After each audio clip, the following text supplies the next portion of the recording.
Expert, also the former director of the Idaho Innocence Project, Greg Hampikian, has extensive experience in complex forensic investigations and was instrumental in overturning Amanda Knox's conviction for the 2007 murder of Meredith Kercher in Italy. Greg, welcome.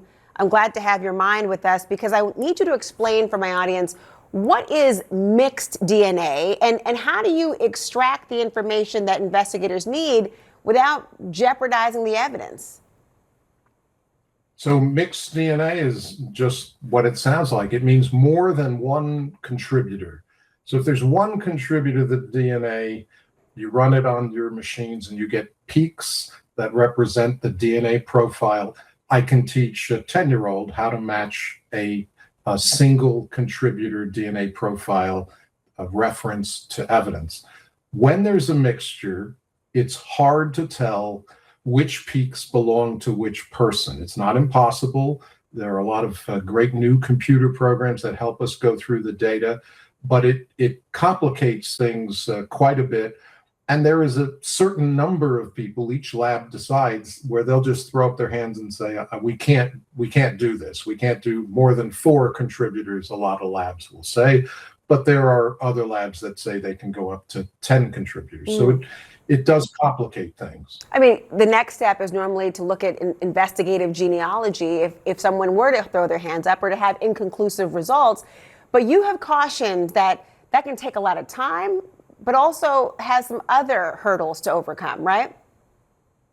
Yes, yeah. So they finished the first part, which is the forensic DNA, and that still has several things that they can do. So it's not just a search of the convicted criminals that are in the FBI's database, but you can also look for relatives who are convicted criminals and also unsolved forensic samples. So if the person who left the DNA, say, on the glove, was also leaving DNA at crime scenes that were not solved, that will also be a hit. Now, the genetic genealogy, that's a very different kind of test. With the forensic test, we look at 23 locations on the DNA. The genealogists look at hundreds of thousands. It's in a sense more complicated, but your aunts and uncles have been doing it for 15 years on family trees. It gives us a good set of leads to a family tree. The problems that you hinted at, for example, in 2012, we taught a local police department here in Idaho how to get a last name using the Y chromosome from some semen left on a victim. And they found a lead to a family tree to the last name of the men who might have left this semen. But the first person they detained to get a sample from didn't match exactly. So the important thing is with genetic genealogy, you get a family tree. If you have 2 brothers about the same age, you got to do a lot of investigation, or uncles, if you have cousins who might be involved. Does ethnicity have an impact on the ability to find the information as well?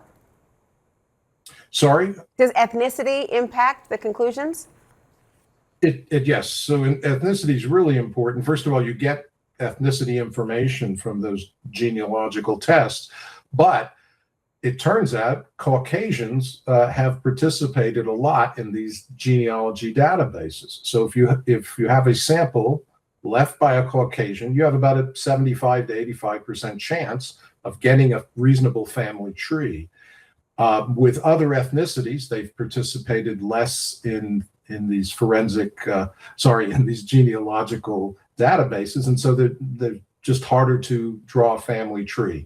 But with Caucasians in the United States, it's pretty easy. You don't have to contribute. Don't worry, your relatives have. They'll draw the family tree. The reason it takes so long is once the DNA is done, you turn it over to genealogists. These are people who work with paper records, with birth certificates. We had one case where we got the last name. Turns out the child was not given the last name of the father. Yeah, so you have adoptions, you have questioned paternity, and so it's a complicated thing to finish the genealogy, but it's really a paperwork, a records study. It can take a month, it can take longer than that. My goodness. the complexity involved. So important to have your expertise. Greg Hampikian, thank you for joining. Up next.